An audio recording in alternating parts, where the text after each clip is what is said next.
मुंबई आग्रा महामार्गावर मोठी कारवाई. 26.66 लाखांचा अवैध दारूसाठा जप्त. नाशिक ग्रामीण पोलिसांनी अवैध दारू वाहतुकीविरोधात मोठी कारवाई करत मुंबई आग्रा राष्ट्रीय महामार्गावरून तब्बल 26,66,880 रुपयांचा मुद्देमाल जप्त केला. या कारवाईत 200 बॉक्स विदेशी दारू, आयशर ट्रकसह इतर साहित्य हस्तगत करण्यात आले. ही कारवाई पिंपळगाव पोलीस ठाणे हद्दीत करण्यात आली. स्थानिक गुन्हे शाखेला मिळालेल्या गोपनीय माहितीच्या आधारे पोलिसांनी महामार्गावर वाहन तपासणी दरम्यान आयशर ट्रक MH04 FD 6655 अडवून तपासणी केली. तपासणी दरम्यान ट्रकमधून कोणताही परवाना नसलेला विदेशी दारूचा साठा आढळून आला. या प्रकरणी ललित हरिराम साळवे वय 30 राहणार सिन्नर जिल्हा नाशिक याला अटक करण्यात आली. आरोपी कर्नाटक राज्यातून महाराष्ट्रात अवैधरित्या विदेशी दारूची वाहतूक करत असल्याचं निष्पन्न झालंय.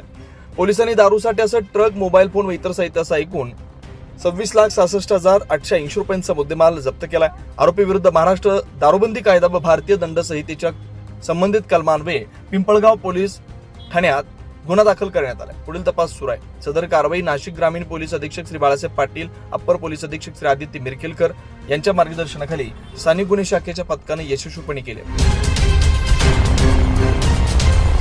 दिनांक 20 रोजी नाशिकवरून धुळेकडे जाणाऱ्या साईडला एक आयशर टेम्पो ज्याच्या संदर्भातली गोपनीय माहिती मिळाली होती, त्याचा पाठलाग करून ती पकडण्यात आली. त्यामध्ये LCPचे प्रभारी अधिकारी आणि त्याची टीम कार्यरत होती.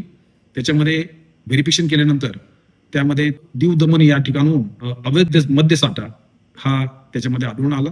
साधारणतः त्याची किंमत 20,25,000 एवढ्या रकमेचे 200 बॉक्स मद्याचे त्यामध्ये मिळून आलेले आहेत.